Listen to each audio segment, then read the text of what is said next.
In our previous demonstration, we talked about how to replace the background on a photo. And in doing so, we needed to make a selection to be able to grab the stuff out. And I got a couple of emails from that. And they were like, well, okay, that works fine and good, but I'm having a little bit of trouble with the selections, and what can I do? And there's a couple different ways that we can actually select. We showed the one where we used the Magic Selection Tool brush, and in that one we actually went through and we painted the background to try to grab it. Well, there's two other tools that are really, really handy that I like to use a lot. Again, this is we're going back to this one photo that we used of this couple here, and because I like it because the background's fairly smooth. It's not perfect, but it's not bad. Now, one of them that we're using right now, this is the Magic Wand tool. The Magic Wand tool is kind of a click it in and let it select everything. Now, when you select the Magic Wand tool, above the photo, you're going to see this little toolbar, and it's got some options here that are really important. One of them is tolerance.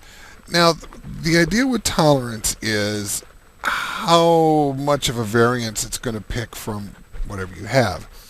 50% is a pretty decent tolerance, or 50 is a pretty decent tolerance to start with when you're dealing with something like this, where it's pretty much the same color.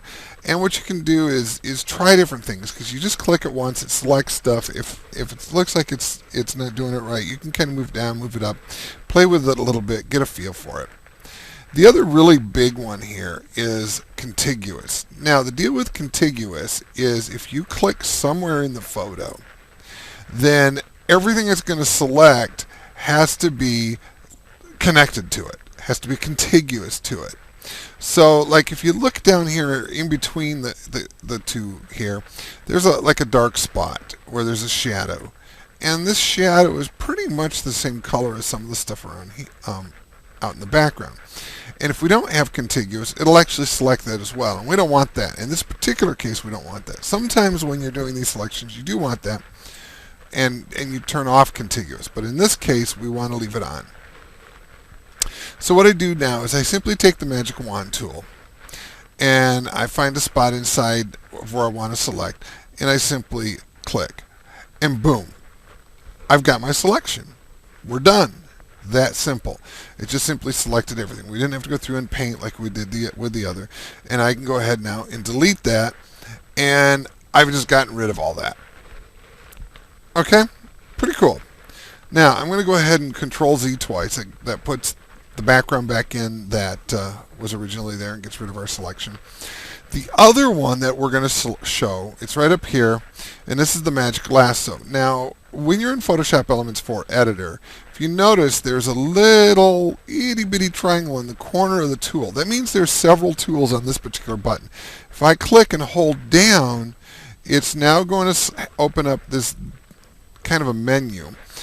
And if you notice, there are three different tools that are associated with this particular button. There's the Lasso tool, Magnetic Lasso tool, and the Polygon Lasso tool. In this case, we want the Magnetic Lasso tool. And the key with the Magnetic Lasso tool is it's going to attach itself to a particular line. And you need a fairly kind of a sharp difference in color between what you're trying to select and what's next to it. But what we're going to do is we'll just go ahead, and I'm going to put it right down here on the side of this blouse here, and I'm going to click once, and I'm just going to follow it around. And if you notice, it grabs hold of that line between the background and the other. And I'm going to move it every little bit, and then I'm just simply going to go ahead and click it just so it knows kind of where we want to go. Now, I could go a fairly long distance, but every once in a while, what you'll find is if you don't make a click periodically, it might see a few pixels that are kind of similar and start following an area that you don't particularly want it to. So I'm just kind of working my way around, and I'm going around the hat now. Now, since it's a demo, I'm not going to be extremely careful. But if you notice, even if I start veering up a little bit, see how it still just kind of drags back down. It just attaches to the hat. And this is actually a really good one to do this with, because I won't even necessarily have to click a lot, and it's gonna grab that pretty good, because there's a lot of difference there. Now, when we get down here around the corner of the hat, this gets a little bit closer to his beard. Is a little closer to the background. So I'm gonna make sure to do a couple clicks there, but just kind of work my way around here. There you go. See, I'm going real long here, and just kind of following it. And it actually wants to follow the line. And we're just going to kind of come along to the bottom here. And then I'm just going to, see here, there's a good example of where it kind of didn't follow it. It got a little confused there because we were in an area that was all pretty the same. So along the bottom here, we're going to have to click a lot. So, oops, there we go. Now, okay, now we're back in another one of those really nice spots. And when we get back up here, like this, the last time we click, it joins it up. And if it doesn't want to join it up right away, just double click once and it'll say, okay, I got to go find the two endpoints and join them together. And now we have our selection. Now, if you notice, down here along the bottom, we've got an area where it kind of jumped a little bit. And let's go ahead and we're going to go ahead and zoom in down here. Because, see, now we've got this whole area here that we want in there inside the selection. So what I'm going to do is, if you notice, the little tool, if I hold the Shift key down, you'll see a little plus next to it. Now, if I were to hold the Alt key down, you'll see a minus. The minus says I want to take this out of the selection. The plus is I want to add it to the selection. So I'm going to hold the Shift key down, and I'm going to grab here, kind of where it veered off, and I'm going to click in, and then I'm just going to kind of work my way down along the bottom here, and then start going across here. And I'm going to click a lot, because again, this isn't along the bottom. It's not really a line per se, just because it's all the same color. So I'm going to have to just really force it to grab it a lot. And then I'll double click. And now it's kind of added that to it. Okay, so we have all that added to it. Okay? And we've got this little splotch right in here. And I'm going to go ahead and I'm going to do the add, and I'm going to just kind of grab all around that. Like so. And it adds that to it. So I've added all the rest of that.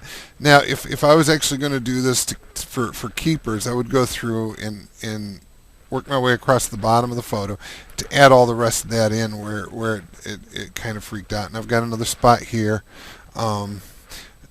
that should be added in, but I'm not really just going. I'm not going to worry about those right at the moment. Okay, not for this demo. So we've got the selection now. At this point, I can go ahead and hit delete. Or actually, now this one, it's a little different. I'm not going to hit delete yet, because what I've actually done is selected the couple. I don't want to get rid of the couple. Okay. So what I'm going to do is I'm going to go up to the select menu, and I'm going to inverse the selection. Now, if you notice, this line goes all the way up around the outside there. Okay, so I initially selected the couple, then I inversed it so I'm getting everything but the couple. Now I can hit delete, and the other's gone. So that's two ways that you can go through and do selections really easily in Photoshop Elements 4 Editor. You can use the magic wand, or you can use the magnetic lasso tool, and they both work really good.